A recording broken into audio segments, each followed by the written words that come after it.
Okay. Yeah, what an awesome group. Okay, so Shari, is that you? You look different. I curled my hair. Is it red? Yeah, it's been that way for like 2 weeks. Really? You've seen it. Sorry. Maybe it just looks a little bit redder today. I don't know. It's the lighting. I don't have the crimp lines in it today There from you the go. blinds. That's it. All right. Well, cool. Okay, so let's get started. I'm going to let Natalie kind of just go through a little bit of what she's was going to talk today, and I want to use this time also to just to be able to ask questions and just kind of go through. And I want to do this every week. Okay. So if we don't get everything in, we're going to continue to do it, and maybe we'll add time because we got a lot of people online, and this is great. So go ahead, Natalie. We'll get started. Okay, I'm going to share my screen. Oh, I can do that. yes. Yeah, let me. Share. Uh-oh. How do I do that? Share. Maybe. Can you share it now? There we go. Okay. Can you? Share. Oh, there we go. Perfect. There we go. Okay. Okay, can everybody see that? Okay, so I was just going to share some tips about things that I do, things I've learned just over my period of time working with kids and how to start the first session. And so I split it into two different things. So the first one is just the parent intake, and I just have some quick tips for that. And then what the actual first session would look like with the child. I have some activity ideas, and then we'll have question and discussion. So, okay. So with the parent intake, I think we talked about this last week. So I won't spend that much time with this unless you want me to. But so the first thing I always do is I review informed consent. And I'm a mandated reporter. I talk about the site, talk about payment and all those things. I get those out of the way. And then we go over the intake form. And so those intakes should be in therapy notes now. It's a really extensive form that is amazing. And it just helps you get developmental history of the child, what they're like in school, what they're like at home, family history as well. And so you're just learning and collecting all that information. And developmental history is very important when working with kids because you can learn about pre-verbal trauma that they may have experienced. I had a kid who had really bad self-regulation, and he didn't really have any trauma. And so I talked to the mom about any developmental history, and she said, well, he was failure to thrive. He wouldn't get up to his birth weight at a normal weight. And so, yeah, so that was helpful in learning more about him. Then I discuss play therapy and what that looks like. I usually give a tour of the room. I have a pamphlet that I use as well that you can get on the APT website if you become a member. And I hand those out to parents so that they can understand more about what I'm doing. I find that they need a lot of, well, it depends on the parent. Some parents need a lot of buy-in into it because otherwise they think I'm just playing with their child. And so I have to explain why it's important, why I don't just sit their child on the couch and talk to them, but why it's developmentally appropriate. And then I also go over expectations of the parent. So I talk to them about, I want them to be a part of parent meetings in the future. I want them to implement things at home. And I always say, don't leave the campus while your child's in session. I've had moms sneak out and do errands while I was in session with their child. And then I would have to wait while I had another client. So I would have to watch their child. And so I have this role that I ask them, you can wait in your car, you can wait in the waiting room, but I don't want you leaving the campus. And then if it's a young child, 5 or younger, I ask that they don't leave the waiting room just in case, sometimes kids have accidents. And so, yeah. Then we set up a parent meeting. So I like to meet parents every 3 to 4 sessions, and it'll just depending on the age of the child, usually 12 and under. I just have the parents come in by themselves. So we talk about the progress we're seeing in the room, progress at home, or if there's anything new going on with the family. It's a good time for you to learn. Maybe there's something going on with the parents that it didn't happen before they came in, and with your initial intake, there's always new things that happen. And so it can help you put puzzle pieces together when you're working with the child. So yeah. So that is the intake, what that looks like. And it does take, depending on the parent, I've had parents go through this really fast and they're like, yeah, whatever you want to do, like that sounds great. And I get really, there's kids that are coming in that maybe don't have as many needs. And so it's taken 40 minutes and sometimes it's taken up to 50. So it can be a little bit less than 50 sometimes. The next part is just talking about the first session with the child. So relationship building is going to be your main goal for the next 3 to maybe 5 sessions, depending on the child. And so it's really important that when the child comes in, you're going to tell them what it's going to be like in play therapy. I usually take them around the room and I open up all the bins and show them where everything is at. And I explain, you know, sometimes you're going to come in here and I may have an activity for us to do. And sometimes you get to choose what we do. And so, so it helps them get an understanding of what they're getting into. I also talk to them about confidentiality. So I remind them, you know, anything you tell me can stay between us unless you want to hurt yourself or someone else wants to hurt you. And so it kind of gives them an idea what they're doing. Because sometimes kids have thought I was a teacher or, yeah, they're not really sure what my role was because usually it's the first time they've been therapy. So a lot of explaining. And then some things that you can do at first. So I always have at least one activity planned when they come in the first time. After I show them the room and explain. Usually I like this book. It's called My Book About Play Therapy, and I actually have it on a bigger slide here. So you can see it. With kids that are younger, like 8 and younger, I'll read this with them. Or sometimes I'll say, do you want to read it to me if they're like 7 or 8, and then they can read it. And it's really good about explaining like what they're going to do, why they're there. It talks about confidentiality in there. It's really awesome. And so I usually do that with kids my first session. And then after that, I'll have some sort of relationship building activity. So these are my 3 go-tos depending on how old the child is. So the first one is called Scribble Draw. And I get out a sheet of paper, whatever color they want, and we get 2 markers. And so then I say, I'm going to scribble around the paper and I want you to follow me with your marker. So it's a good assessment too of like, can they listen to instructions? You know, how willing are they to do new things? And every kid I've done this with has loved it. They think it's so fun. It's fun for you to like go fast and then like go slow and then see if they can match it. Then you'll end up with this paper that just, it's a bunch of scribbles on it. And then what we do is I say, okay, let's find some shapes in this picture we just drew together. So then we like get a new marker and he's like, oh, I see a boot. Okay. And then we trace the boot. And then I'm like, oh, I see a piece of pizza over here. And so we're just going back and forth and finding shapes in our picture we drew together. And then they get to take it home. Yeah.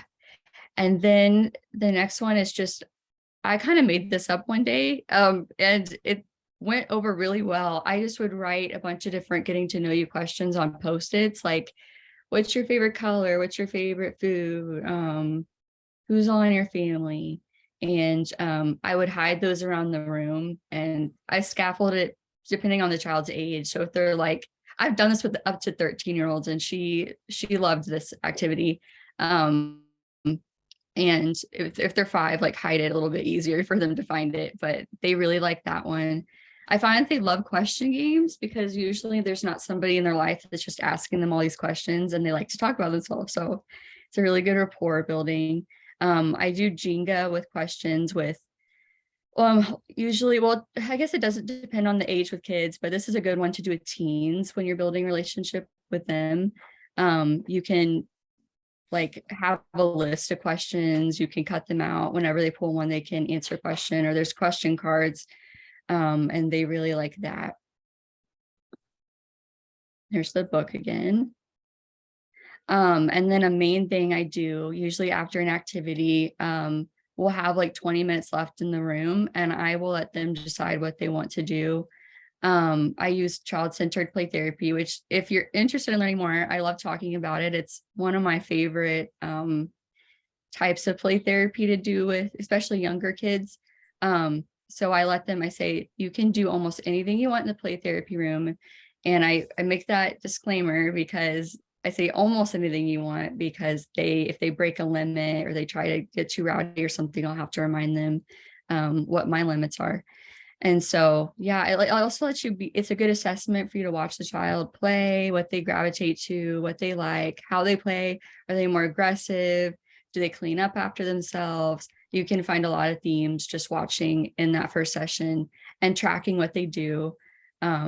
Yeah, and I don't know like what everyone's level of understanding about child-centered play therapy is, but we can talk more about that.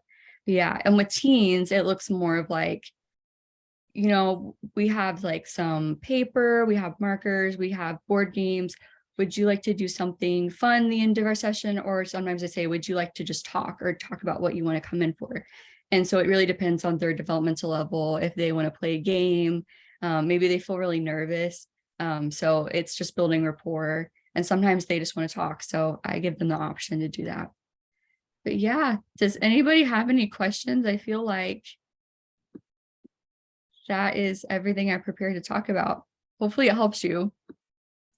Yeah, so yeah, that was all. And here's one thing that we can do is maybe even next week or at another time, just go into even more what child-centered play therapy is, and just take a deeper dive into it. That would be awesome. Yeah, We could do that. Yeah. So what I kind of wanted to do also is, what are some questions that you would have for Natalie or Shara that they can help with, for one, and let's do that, and then we can maybe throw in a case or two, okay, that we're want to discuss together. How about that? So any questions for Natalie or Shara right now about what she just went over?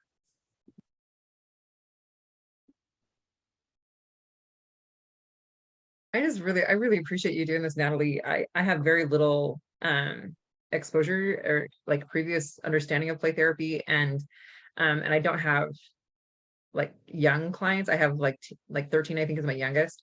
And so I'm really trying to just soak up everything that you're sharing. I would love to hear more, like, just how do we bring this into, even like with the teenagers, like you're saying, like, what are some interventions that are appropriate, or some strategies that you've found that are like,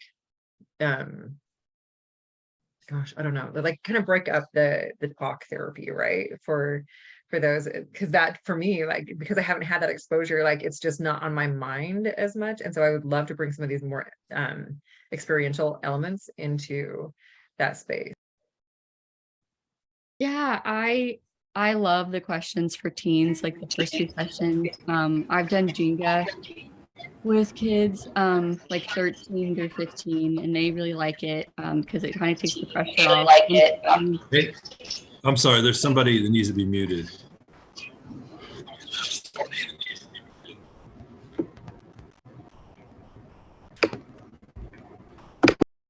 Okay. There we go. It takes the pressure off them thinking, I have to talk about these really deep issues, and then they feel more comfortable, and yeah, they feel safer. They learn that they can trust you.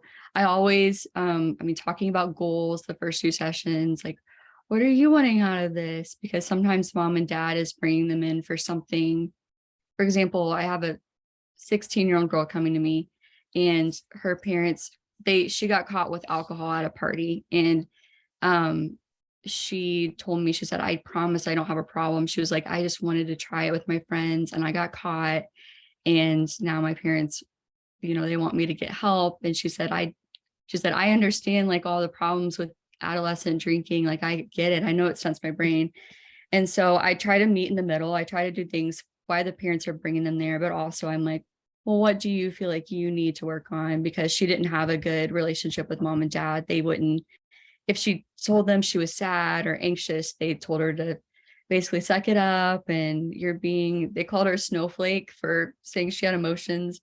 And so, yeah, so I kind of meet in the middle. I did like some psycho ed about alcohol, and then we're working on anxiety, and she has a tendency to withdraw in relationships. So we're talking about that too. I'm trying to think of other things I've done. Yeah, questions are great. Playing games is great. Sometimes if they're interested in drawing, I wouldn't make a teenager draw if they didn't want to, but I have a lot of teenage girls that love to draw. So I look up prompts or look up things that are like, draw you and draw things you're interested around you. Or I've done like set up, like we're going to make a playlist together. Like, what are your favorite songs, or what are songs that you like to go to when you feel sad? And then we make like an album together. Yeah, you can make it really fun, and I try not to make it really cheesy with teens, but they still like it. Some of them are not ready to talk until they get to know me more. I've done a timeline with teens before, like, let's draw me like a timeline of your life. And then I have like, they put the year, it may sound really morbid, but it gives you a lot of information, the year that they think they would die. So like, I'm going to be 80 years old when I die, so it'd be this year. And then we write in what they want to do in their life. Like, I want to move out when I'm this old, and I want to get a house when I'm this old, and I'm going to get a dog in my apartment, or things that they think of. And they're writing this down. And I always tell them to write both good and bad memories on the timeline so I can get to know their life. And it helps you see like, oh, it's hard for them to put some good memories. Like, that's really telling of their life and what they've gone through. So those are the big ones with teens and rapport building. Thank you so much. That was amazing. Go ahead, Travis. Yeah, so sorry for getting on late. I just had some technical difficulties this morning. But what do you think about using play therapy for adults? So I kind of caught the end when you were talking about helping with the developmental level. And a lot of our adults, even though cognitively they may be there, emotionally they're not. And so I'm curious about your thoughts about that, using some of these concepts in play therapy for grown-ups. Yeah, I know Shara, she went to the training just to do it with adults. So do you want to Yes, I'm all for using it with adults, especially like couples.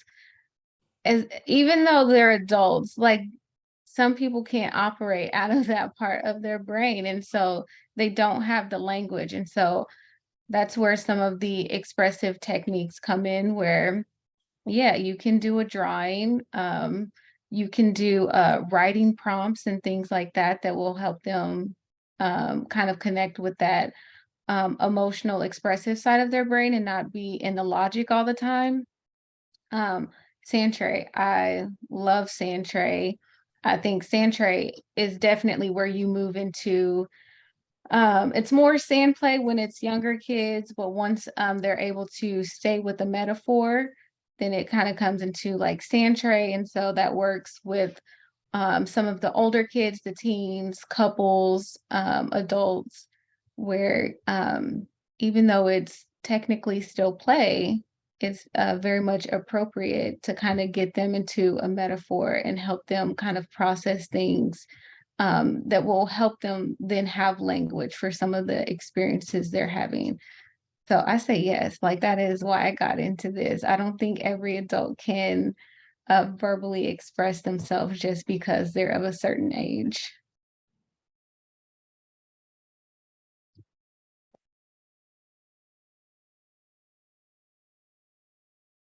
Yeah, great job. Yeah, that's perfect. I appreciate you saying that. So, hey, Jana, we talked about something this morning. Yes. You want to kind of bring that up, and it's along those same lines. It is. So how do you engage? He's a 15-year-old boy, adopted, as like a 9-month-old. Um, comes from a completely different culture. So there's a visual difference, physical difference between he and his parents, as well as just the cultural differences. How do you, and he's totally withdrawn. How do you get him to engage? I have somebody kind of like this right now, and it is really difficult when they don't engage in the session. I have a lot of things prepared. I bring in games. I do the questions like that are very simple, easy, not very invasive, and talk to him about what things he likes. And so we're still building rapport because he just has so much anxiety that it's hard for him to talk sometimes. And it's also hard when they don't want to be there. Like they're like, why am I here? Is something wrong with me? You know, what is this lady going to talk to me about? So I know it sounds like you're not doing much work, but it really, if you don't get that foundation built with the client, like you're not going to do any work. So sometimes you are just going to be playing games and asking fun questions and coming up with like interventions to just build rapport rather than talking about why they're there, because then they can feel safe to share. I mentioned last call, like I had a 13-year-old girl whose dad did child pornography, and she was a victim of that. And for about 4 months, never even mentioned dad's name. I even prompted, like, is that something you would want to talk about? And she was like, no. And I've seen her for a year, a little bit over a year. And just last week, she finally told me about when the police came to her school and asked her questions about dad. And I had not known any of that in the time working with her. And so it's taken a lot of time to build up trust for sure. But yeah, don't never think it's not important or it's just like arbitrary. It really is a huge part with working with teens. Awesome. Thank you. Yeah, Shara, do you have anything to add? I would say I definitely agree with what Natalie has said. Yeah. It is just like not helpful to try to force a person to talk about something they're not ready to talk about. And we wouldn't do that with adults. And so you definitely wouldn't want to do that with a child either. Just because we're like, hey, you're 15, you should be able to talk about this. And so, yes, sometimes it will look like I'm just getting to know you, not the problem, just you as the person, as the individual, because the rapport is going to be everything. It might even be a matter of having sessions where we can just sit here, even if you don't want to engage me in a game or just talking about yourself outside the problem. If you want to just sit here, we can just sit here. Like, can you join that client wherever they are? Also knowing like if that feels like a stuck point, that may be a conversation to have with the parents, that if they're not ready, they're just not ready for therapy. In the same way we would have those conversations with adults, like, yes, you're here, but you're also resisting the process. Like, it's okay to not be ready. Thank you.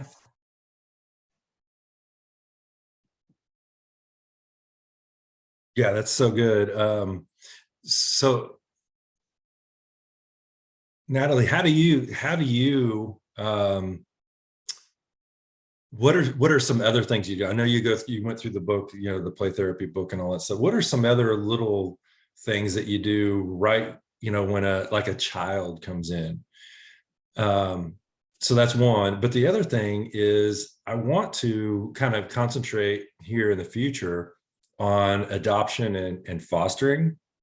So because the adoption and fostering, these are people coming into a whole new environment, and then they're coming into a new environment with you. You know what I'm saying? And so let's kind of address those two things. Yeah. I have a whole PDF file of different things I go to, which I can send that to you. Yeah, that'd be great. It's really good. It has a lot of, like, it breaks it into different stages of the therapy process, and it has some good like relationship building things. Sometimes one of the first things I do if I know that there's a lot going on in the family is I say, can you draw me a picture of your family? and it gives you some good insight. I had a girl whose dad was divorced, parents were divorced, and dad was remarried to somebody really fast after that. And the parents told me, oh, she loves her, like they all get along really great. And they're painting like this really amazing picture. And when she drew the family picture, this woman was not in there, and she would never talk about her, bring it up. And so I was like, oh, she's having trouble like accepting this new person in her life. And yeah, that's a really big one. I've also had them draw like each person in the family as an animal. So it, like she drew dad as a big tiger because sometimes he would get mad at her. Mom was Wow. like I can't remember. Mom was like a sweet animal, like a bunny or something. And yeah, brother was a monkey because he was just funny.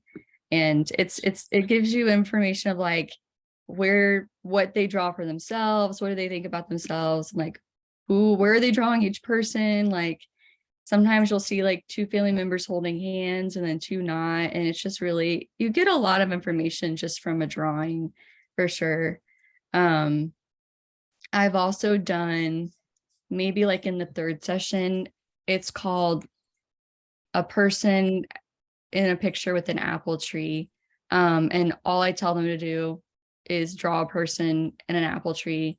And then I'm looking for how many apples are on the tree, how big are those apples, or is the person able to get those apples, do they need help to reach the apples, do they draw like a stool? And so then we just talk about, oh, is it hard for this person to get the things on the tree? And it gives you insight into like maybe their perception of themselves, like maybe they can't reach the apples, oh no, they just gave up, they were just really tired, they couldn't get them. So you get to learn about them too in that way. And then they think they're drawing a picture. I gave that prompt to one kid who had a lot of relationship problems with mom. And he ended up drawing like a whole war scene. Like he drew a banana tree, and then the banana and the apple people were getting into a war and they were stealing each other's stuff. And I mean, it's really telling like what they'll take from just a simple prompt, and you can learn a lot about them and their inner world. Yeah. I So- also sometimes, oh, sorry. No, go for it. Go for it.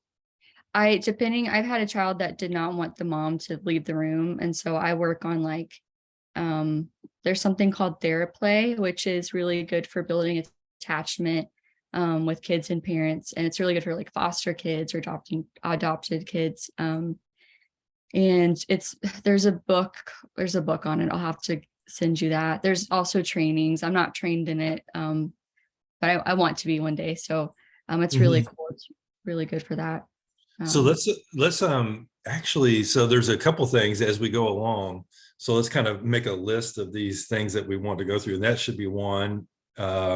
Maybe even, as we dive down deep, even that play therapy book that you had, we can even kind of go through that as one of our, training sessions. But, and then that what you just talked about, that let's make that one of our deals too, and share, think about some of those things that that you've done, and we can make that we can keep diving down deep on those.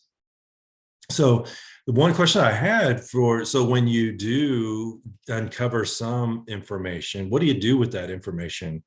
Like they've made this drawing and the mother stepmother wasn't in it, or what do you take some scenario like that, and what do you do with that? Well, while they're drawing, I'm just commenting on it, like, oh, I noticed we have mom, we have dad, we have brother, we have you in this picture, is that everyone? They'll be like, yeah. And so I'm like, oh, or if they're coloring and they look really focused, I'll just comment on like, oh, you're so focused right now, like I can tell this is big work for you right now. And just really commenting through those things. When I find like that theme, I'll just, I try to like, as they're playing, sometimes you'll notice like themes come up, like say they're perfectionist. I've had a lot of kids come in because they just have meltdowns if things aren't perfect. And so if they're trying to do a picture or they're trying to put something together and they just get easily, if their frustration tolerance is like this big, I'll be like, man, you try to put that together and it didn't go the way you want it to. That's so frustrating. I can tell you are really irritated right now. What should we do together to help fix it, or things like that, so that they're aware of like, yeah, I'm frustrated, or they can really think through that. You're giving them the verbal language of what they're feeling, because kids have a hard time doing that. I learned that kids can't even like regulate their own emotions until they're 6 by themselves. And so when you have little kids like that, they really need help there. I will bring up, I'll usually ask them, I'll say, hey, we drew this picture last week. Is that okay if I show that to mom and dad? And usually they're like, yeah, I want them to see my artwork. I've only had one kid that's like, I don't want you to show that to mom and dad. So if there's something I'm noticing, I'll bring it in and I'll into the parent meeting, and I'll say, this is something they did. These are some things I noticed in it. So that way the parents are in the loop, and then we can work together to give them tools at home to help with their child. Yeah, it's just like working with adults, but in a total, it's not like working with adults, but and the way that you're reflecting and tracking what they're feeling and doing, you're doing that with kids, but just in their play, and you're trying to find big themes. Another example I have is this kid, his parents they've been separated 7 times. Dad has been in and out of the house, and they finally are getting a divorce. And so he just moved out of the house with the siblings and mom. And in his play, every week he was playing out this like frog and alligators who would get in fights, and like it would just change. Like, oh, then there was a sandstorm that came and blew the alligators away, but then they came back to life. And I had to rewatch the tape with my supervisor, and we figured out like a theme was like, there's a lot changing in his life, and there's a lot changing in his play. Like it's really chaotic. And so then reflecting that, like, man, I notice every time somebody starts to get better, something just takes them out, or there's a lot happening here. It just feels really overwhelming for you. It just keeps changing. And sometimes they may start talking, they may say, yeah, things change a lot, or sometimes they don't make the connection that it's of, I'm enacting this because of dad leaving. Yeah, it's just they're getting it out through their play, and they don't really realize they're doing it. It's really subconscious, but really effective. So what do you do with that when they do? So they weren't able to make that connection before, and then they do make that connection. What do you do with that? It depends on the child and kind of where they're at.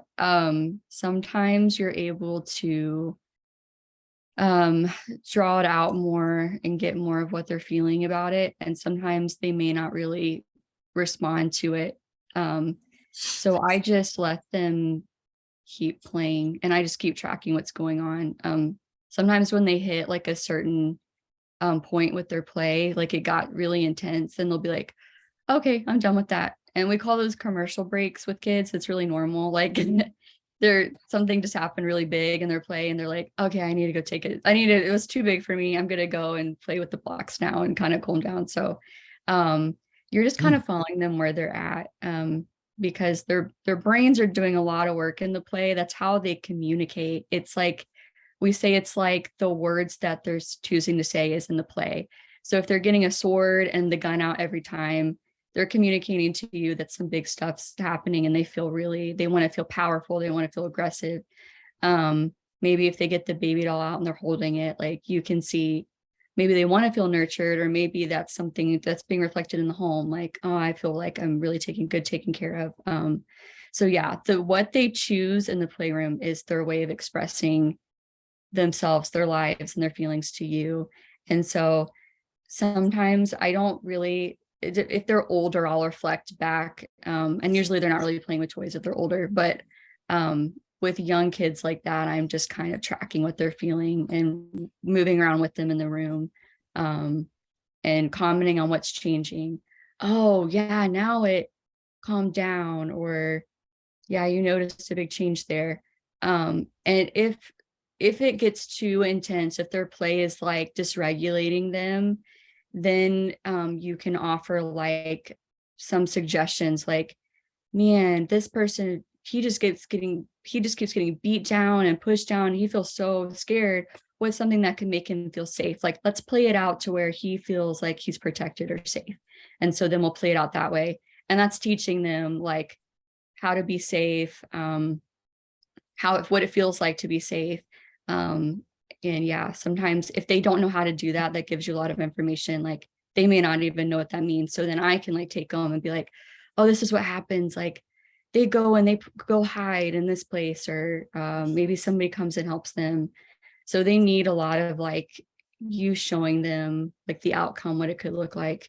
I hope I'm answering this right. I feel like I've gone in a lot of different directions, but that's what. No, that's good. And so, I mean, that's the thing. We kind of want to give a big overview of it today, and then we're just going to we're going to take the funnel down as we progress in these weeks. So no, this is awesome. It's kind of like we're brainstorming all together. So no, that's good. So let me ask you this. So do you have a scenario of where you've taken a child from A to Z, right? So where you've had a great, what's one of your success stories that you've had where, a child had come in and they came in with X, and you were able to focus on that, and just something simple at this point, but you were able to focus on it and drill down, and everything went great. Yeah. What were some interventions you did? What was the whole? So far it's been pretty rare. Either either parents like are like, this is getting too expensive, we need to take them out. Or I don't think they realize like the process of how long play therapy can take. And so now that's another thing in the intake is just explaining, okay, it may take 20 sessions. That's usually like that's the mark of like normal play therapy, but some kids need more and some kids may need less. And so explaining that to them kind of has helped them conceptualize, okay, like it's normal if they're still having problems after 5 sessions, because they want you to fix them. And that's not really what you're there for. You're kind of there to help explore their feelings and give them tools and things. So what was your question again? Can you repeat that? So like, can you take like a success story that you've had and, just, kind of briefly go through. So here's what I had, here's what I did kind of. So, but I love what you just said is not all of them are going to be success stories, and the importance, I think out of everything, I just want to say what the importance is for the parents to understand what this whole thing is about. Mm-hmm. And it is going to take some time, because this isn't just like talking to a person that, okay, you can say this to them and they get it and then they can move on. This is something that's going to take some time, because I have to connect with them. They have to connect with me. It takes a while for them to, gain interest, all of these things. So the parents have to be bought in as well. So that's great. So if you could go with what you have. Yeah, for sure. So I had one kiddo, I think I talked about him last week. So he came in with really bad anxiety, comparing himself to others. He had low self-esteem.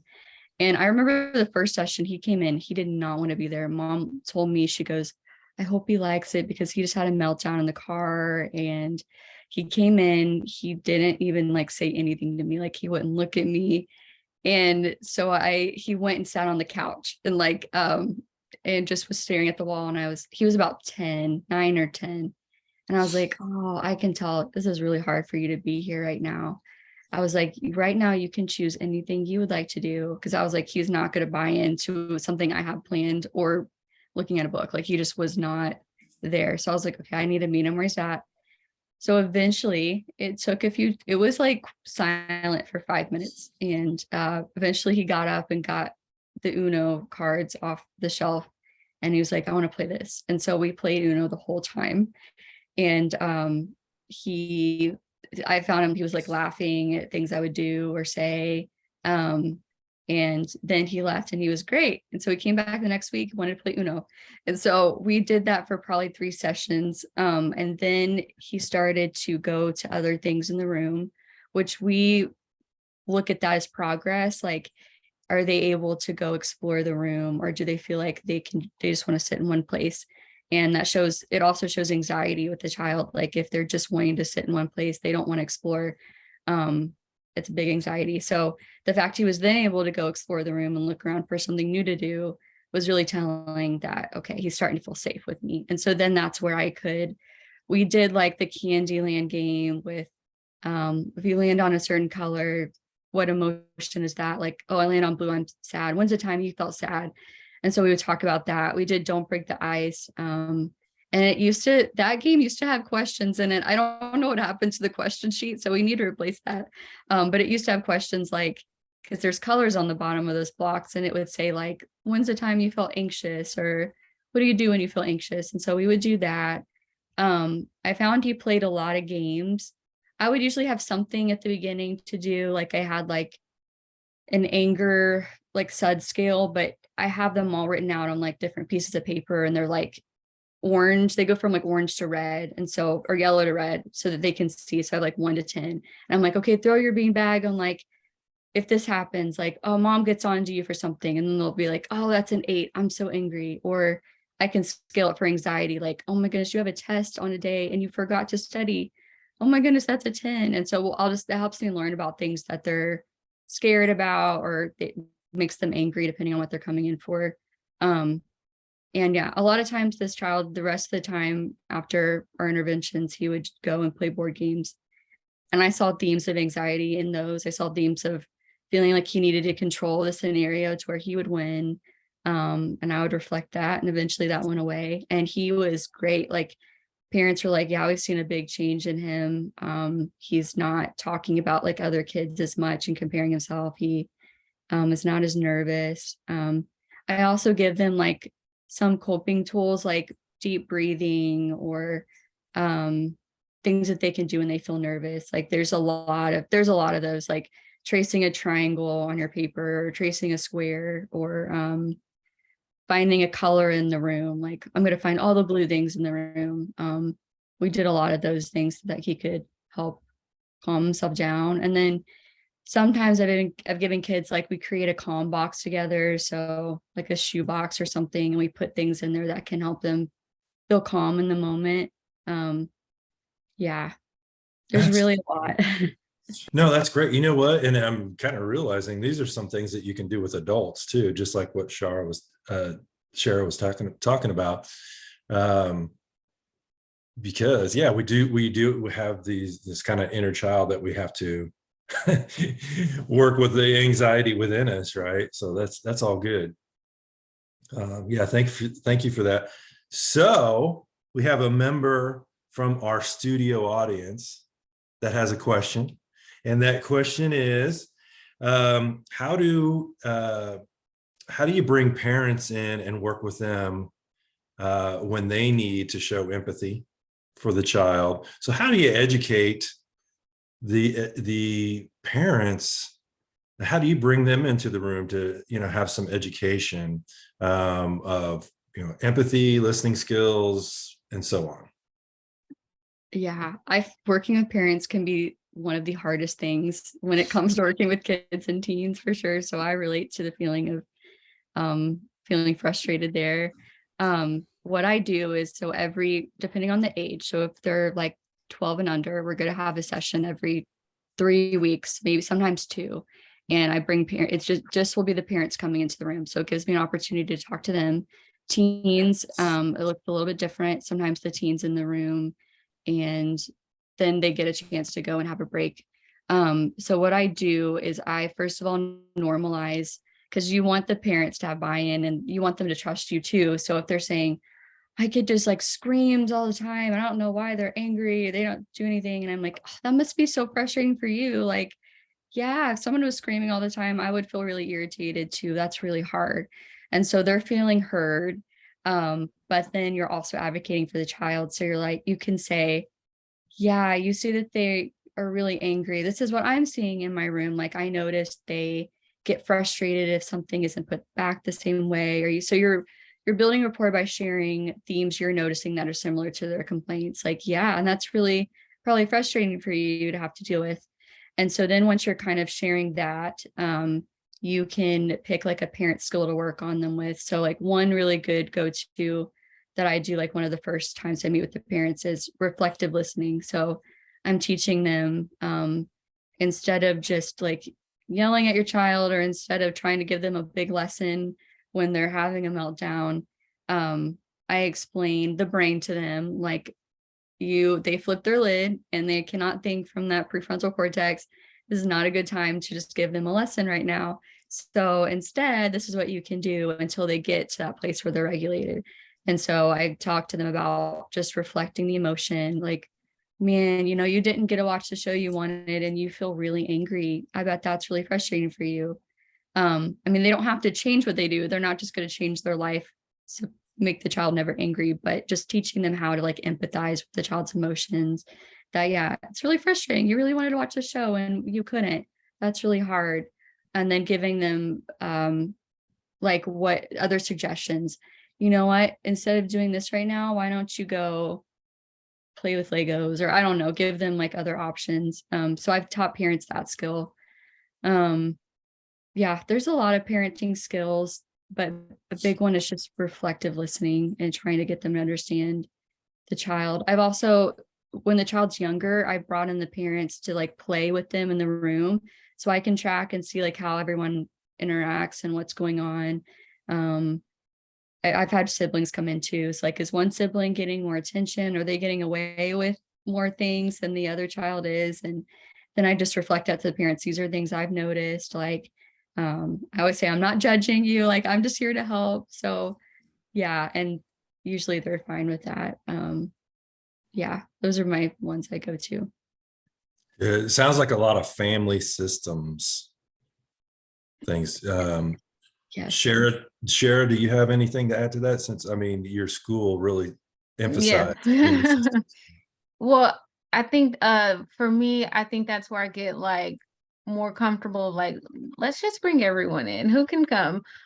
Which is hard because I mean everyone has like different schedules, but I think sometimes parents do come in and they're like, here's my child, fix them. This is what I'm seeing, when they really need to be a part of that process. Not to say that sometimes, the child center isn't a great route to go in, but I mean, there's the filial therapy where, parents are included. There's family therapy where you say, hey, everyone's coming in and we're going to work on the problem. Like the family is the problem. It's not one person and what they're doing. Like everyone has a contribution. And so I think like that's pretty important to be able to assess like, why am I choosing the interventions that I'm choosing? Why am I choosing this approach? Is it because this is just what the parent expects, or do I see this being like the best route for what's been presented? Yeah. How do you decide that?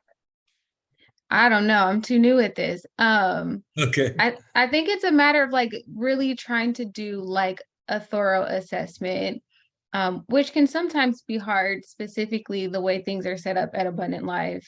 It's like, hey, you have this appointment. And so unless as a therapist, like you're very like just on top of it and you kind of intervene and say, hey, I see that you've been scheduled, don't come in with the kid, or everyone come in together and having like some of that extra conversation in the background.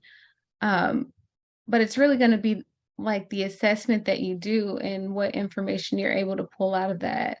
Also, it's going to be really dependent on just the family schedule. I know I have one kiddo, like their parents never, like rarely ever drop them off to therapy. They usually have like someone else because their schedule is really busy. And so that makes it really hard to get the parent involvement because they're not even dropping their kids off to session. So that can make it challenging. And so it's best to kind of work with what you have, but it's also making sure parents are very clear that if I'm doing something in session and you don't know what's going on, are you pretty much undoing everything that I'm working on? That's a great point. That's a great point. So is there a way that, I mean, that maybe you say, hey, I would love to meet with you for, 15, 20 minutes over Zoom or something when you guys are available? Have you done things like that? Right. You try to set that expectation, like Natalie said at the beginning. But just because you said it at the beginning, at least in my experience, but I also don't work with kids that much either, not as much as it sounds like Natalie does. It's really hard for them to stick with that, especially you have to be able to monitor your own schedule. Do I have the availability to take on Absolutely. Yeah. this many children if I know I'm going to have to do all these parent consultations as well, because I'll have to be able to fit those in over the upcoming weeks too. And so I think that comes with the balance, especially, you know, for us that are new therapists, and just like, what can my schedule handle? Yeah, and well, that plus also if you're in private practice type stuff too, you absolutely bill for that time too, right? Mhm. So you can do that with your time as through internship. You can add that time on too as well, and especially for relational hours. Even if you do 20 minutes of Zoom, add that time on, right? That for you to be able to do that, and then you're helping to establish. Well, for me, it's that contract that you guys are talking about right up front. You're setting up a contract. Say you guys are promising that you're going to be doing these things. So this is a contract that we have together, and this therapy is not going to work unless we have this contract and we both adhere to it. I'm going to adhere to my side of it. I need you to adhere to your side of it. Yeah. So it's kind of, you know, maybe these tough discussions that we have to have too as well with them. Because that one part is saying, yeah, I don't want them to undo what you've worked so hard to, because you only get that 15 minutes with them or 45 or whatever it is. So Mhm. then how can they take the rest of the week and do what I just did for that 50 minutes? So it's Yeah, education, a lot of education. it is. And so it does get challenging. And I think the more you work with kids, the more you realize how much you don't know and where you still have learning and growing to do, and how to have some of these awkward conversations that feel uncomfortable, especially when parents kind of, it's like they're in therapy. I'm not in therapy, but it's like really it is a family thing. And so being able to get everybody on the same page, um, it's helpful. And so it's usually, you don't usually know where to set a boundary until the boundary has been broken. And that's where you realize, oh, these are the kind of things that I need to be talking to parents about in the beginning, not now. And so everything is like a learning opportunity. Absolutely. That's good. Hey, Kelly, it looked like you were going to ask a question. Yeah, are there any specific parenting books that you recommend to your parents? You know, like Parenting with Love and Logic, The 5 Love Languages, something Oh, along. I'm so horrible at making recommendations. Like that's one of my weak points as far as resources, worksheets, and all that that you could give to parents. But I was always a fan of The Whole Brain Child. I just thought that book was amazing. And I haven't read it, but I've heard good things about parenting from the inside out. And that's really about parents addressing some of their own issues, right? Is my child really acting upset, or are they touching on something that's activating something in me that has gone unresolved? So that's kind of my input. Yeah, both of those books are great. I loved The Whole Brain Child, and then Parenting from the Inside Out. It really just adds on to it. Same author, Is right? it? Is it Dan Siegel? Dan I Siegel, don't know. didn't he do? Is it? Cool. So yeah, that does both of them. So okay, good. No, that's awesome. And you know what? I really wanted to. We need to build a library of all this stuff, and that's what I've been trying to do. We've purchased a bunch of books and things like that too. So we're going to build kind of a library of new information. I've got a ton of books in there that are 50 years old or whatever. So we want to get all the new information that we can.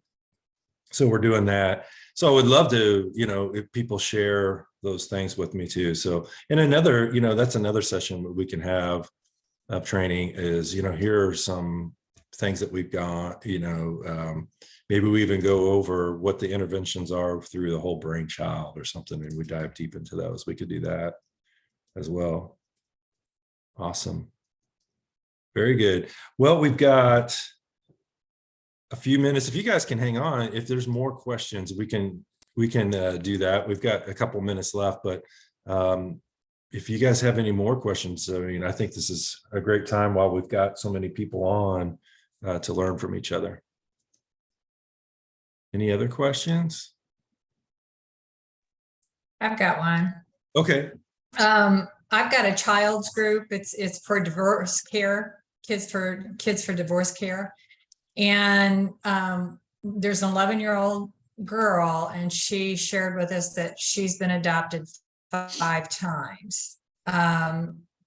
Emotionally, she seems she's very wise, but I'm sure it's because of all the trauma she's been through. How would you best connect with her in a group situation?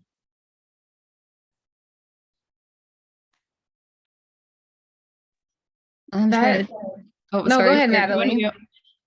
I sat in on divorce care, this like last year, for my group hours, and it's really hard because the child's not really your client, and there are so many things like I would be with the kids and I was like, man, I wish I could do this with them or that with them, if they were my client, but they're only there for like, you know, so many hours, and it's a group. So I would just kind of like sit by that child, help them with their whatever craft they were doing that day, make sure that they felt safe, because I'm sure that they probably feel like, you know, this is just another place, you know, what's going to happen here. So helping them feel safe, just connecting with them in those ways. But yeah, it's really hard, and it's really different in those group settings. You don't get as much, you don't really get to do therapy. You're just kind of, you know, they're kind of just there. So yeah, I don't know if that was helpful or not, but that's what came to my mind.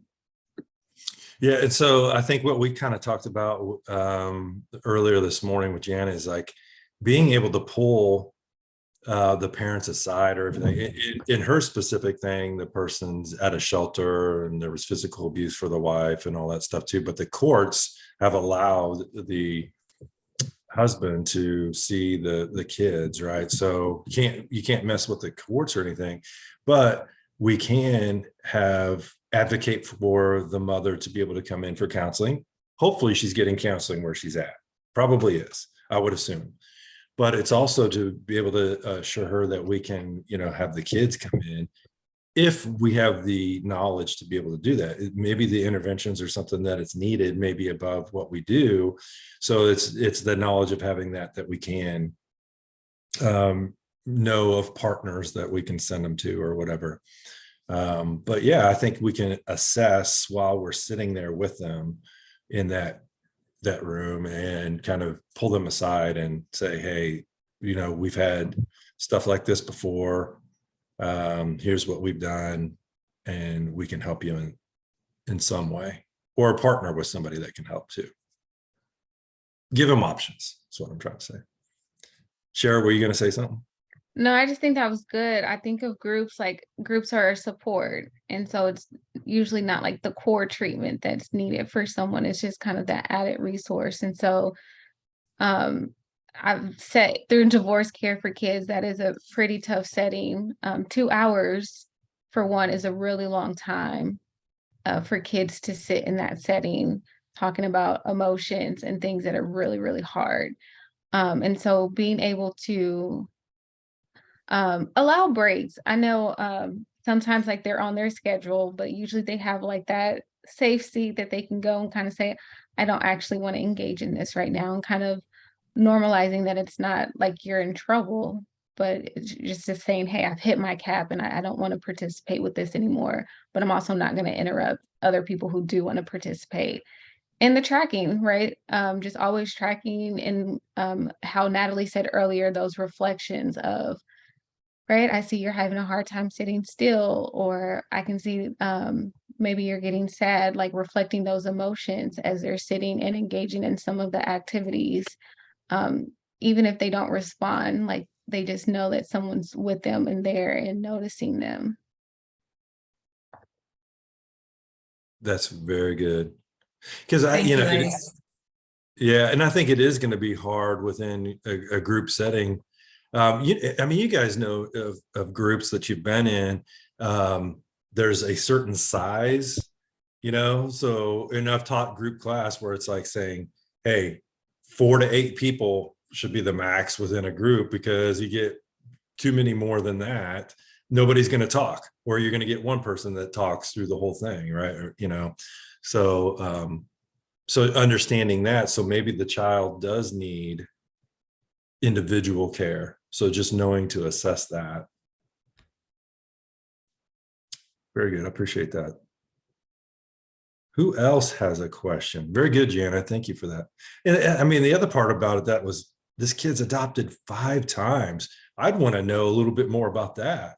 Is it like, even Jana said this this morning, was like, is it the mother getting remarried, you know, so many times, or is this kid just a hard person to deal with, and so they kept giving him back or whatever?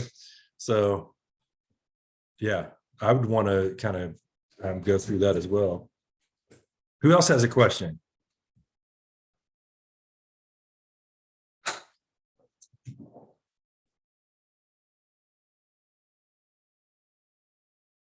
Okay, so how about this? I want to get from you, what are some things that you guys want to see in the future too? I've got a notes of a bunch.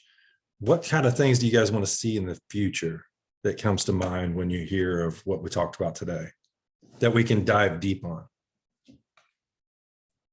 You probably have this on your list, but one of the things that I'm, in listening to this, and I have very little experience or even reading up on in this topic, but one of the things that I am curious about is, when you are navigating between the child and the parents, how you involve them without shutting the kid down.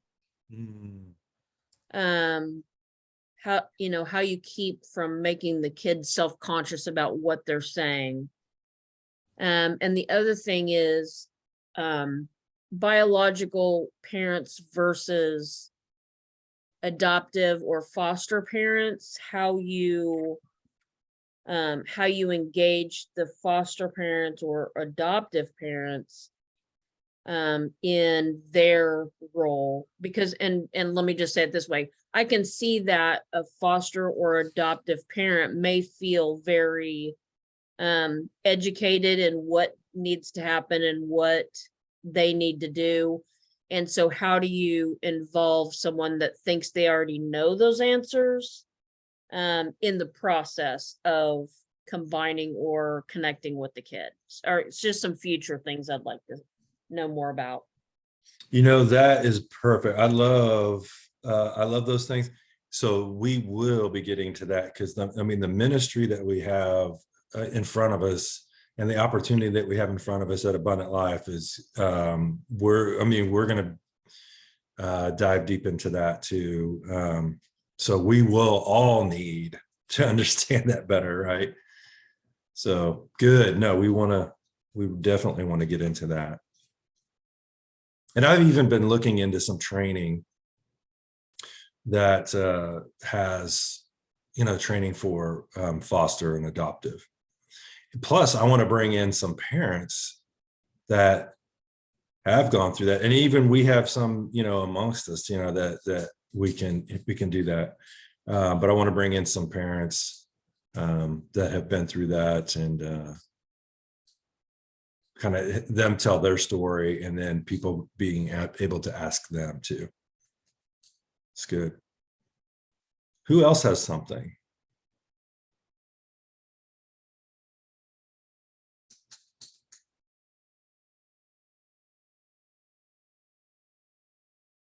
What else would you guys like to see in the future?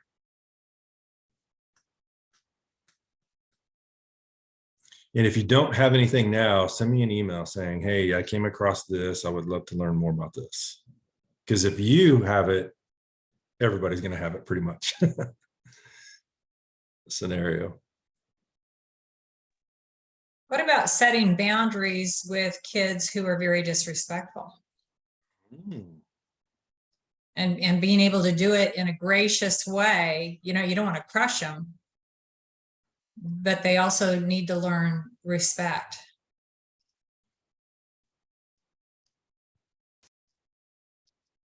Yeah, very good. Natalie or Cher, would you have any kind of intervention that you use for that? And we don't have to go into it, but do you have some kind of thing that maybe we can talk about in the future? Yes. Okay, good. So is it like boundaries for parents and kids? Boundaries for parenting? Are you asking like during the session or if they're disrespectful at home? I would say both, because I think there are going to be some kids that are going to come in and they're so defiant that they're not going to show anyone respect.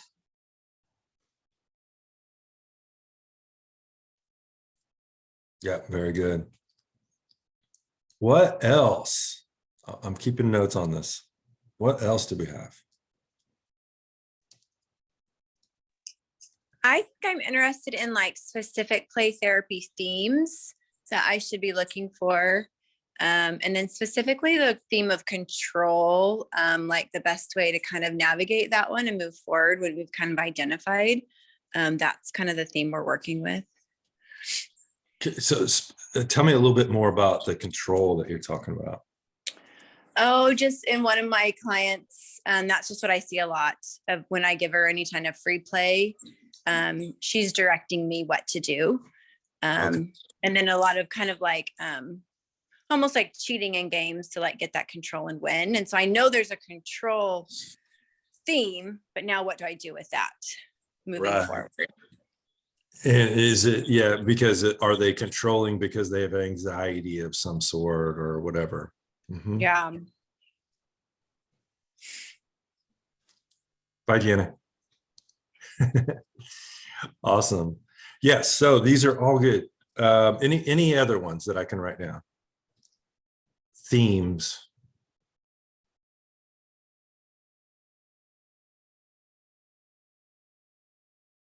Okay. And maybe we'll have another one like over just assessments and what those assessments do and how to use them. Okay. Well, awesome, guys. I appreciate your time. This was, I mean, great turnout. I appreciate that. And I appreciate y'all, wanting to learn more, of course, and what you do for your clients and everything too. Oh, and Shari put, she liked Gottman's Raising an Emotionally Intelligent Child as a book. So that'd be another book. Okay. Thank you so much for your time. We'll get together same time next week. And maybe even there's a lot of information here. Maybe we can, do this even more times throughout the week. Okay. Appreciate it. You guys have a great weekend. And so we have an 11 o'clock supervision if anybody wants to stay on and go through that. Okay. See y'all.